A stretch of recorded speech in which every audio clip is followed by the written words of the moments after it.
খুলনা থেকে আমাদের সাথে যুক্ত আছেন সহকর্মী এইচ.এম. শামীমুজ্জামান। শামীম, হল ছাড়ার নির্দেশনা থাকলেও কিন্তু আন্দোলনকারীদের মধ্যে বেশ কয়েকজন হলে অবস্থান করছেন এবং ক্যাম্পাসের সবশেষ পরিস্থিতি আপনার কাছে জানতে চাইবো। সব মিলিয়ে কি অবস্থা দেখছেন এই মুহূর্তে?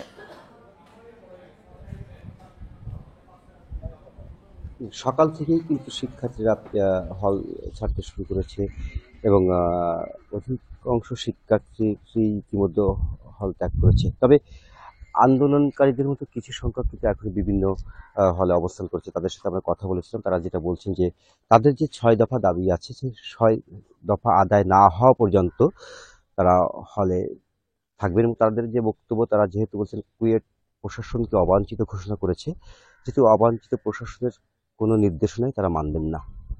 অপরদিকে আমরা কুয়েট প্রশাসনের সাথে কথা বলেছিলাম, আমরা ভিসির সাথে কথা বলেছি, আমরা কুয়েট রেজিস্ট্রারের সাথে কথা বলেছি। তারা যেটা বলছেন যে ভিসি যেটা বলেছেন যে যেহেতু একাডেমিক কার্যক্রম বন্ধ, হল বন্ধ রয়েছে, এই সময় যদি কোনো শিক্ষার্থী হলে থাকে, যে কোনো ধরনের একটা দুর্ঘটনা ঘটতেও পারে।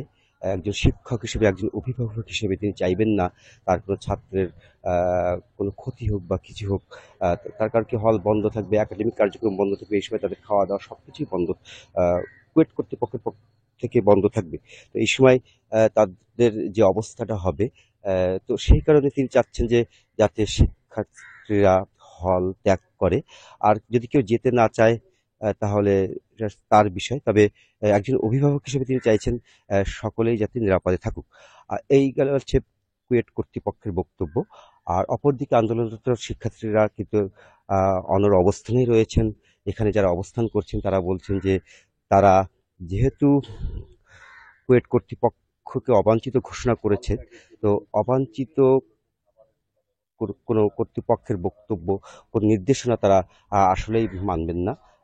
তো সব মিলিয়ে আসলে এই মুহূর্তে আমরা দেখছি যে কুয়েটের বিভিন্ন হলগুলোতে কিছু সংখ্যক আন্দোলনকারীদের অবস্থান রয়েছে, অধিকাংশই হল ত্যাগ করেছে।